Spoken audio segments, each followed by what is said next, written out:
Newton's first law of motion. आज हम practical experiment पर बेस्ड 3 एग्जांपल्स देखने वाले हैं, लेकिन पहले ये समझ लेते हैं कि हमारा लॉ कहता क्या है। हमारा नहीं, यानी न्यूटन का।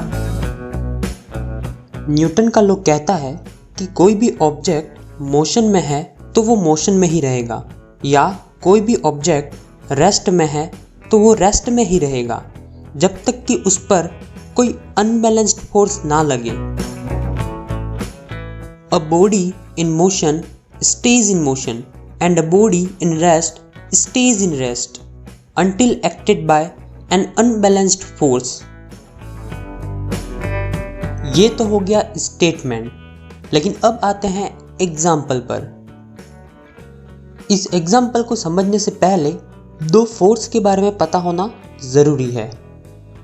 पहला फोर्स है ग्रेविटेशनल फोर्स, जिसका मतलब अर्थ के द्वारा हम पर लगाया जाने वाला फोर्स ग्रेविटेशनल फोर्स होता है। दूसरा फोर्स होता है फ्रिक्शनल फोर्स। जब 2 चीज़ें आपस में कांटेक्ट में आती हैं तब जो फोर्स पैदा होता है उसे फ्रिक्शनल फोर्स कहते हैं। जैसे कि मैं हाथ पे हाथ रख लेता हूँ और इसको जब रगड़ता हूँ तो मुझे फोर्स लगाना पड़ता है। ये फोर्स मुझे क्यों लगाना पड़ रहा है? क्योंकि इसमें फ्रिक्शन डेवलप हो गया है। चलो अब न्यूटन के लॉ का एग्जाम्पल देखते हैं। ये ग्लास है, ये कॉइन और ये कार्ड। इस कॉइन पर भी वही 2 फोर्स लग रहे हैं।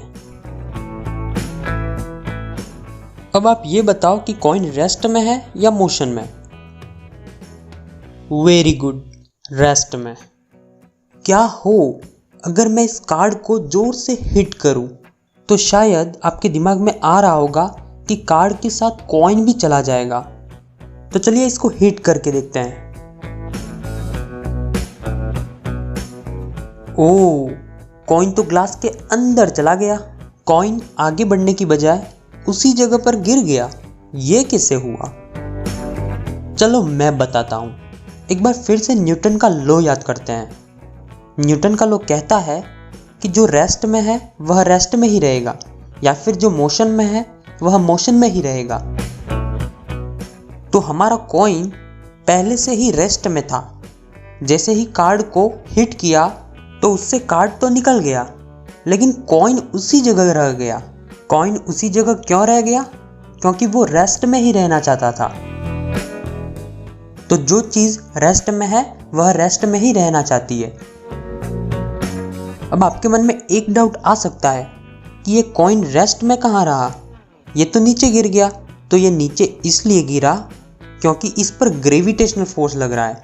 अगर ग्रेविटेशनल फोर्स नहीं होता तो ये उसी जगह पर रहता। एग्जाम्पल अच्छे से समझ में आ गया होगा। अब मोशन वाला एग्जाम्पल लेते हैं। न्यूटन का लॉ क्या कहता है कि जो चीज़ रेस्ट में है वह रेस्ट में ही रहेगी, या फिर जो मोशन में है वो मोशन में ही रहेगी। तो दूसरा एग्जाम्पल मोशन वाला है।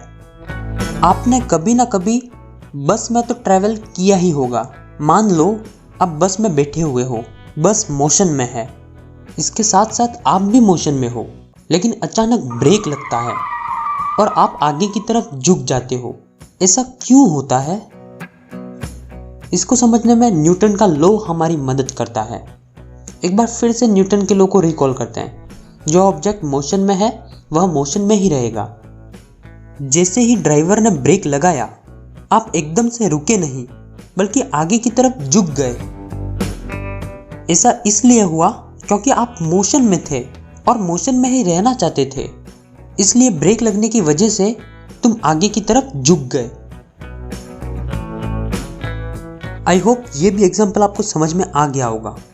ये दोनों ही एग्जाम्पल शानदार थे।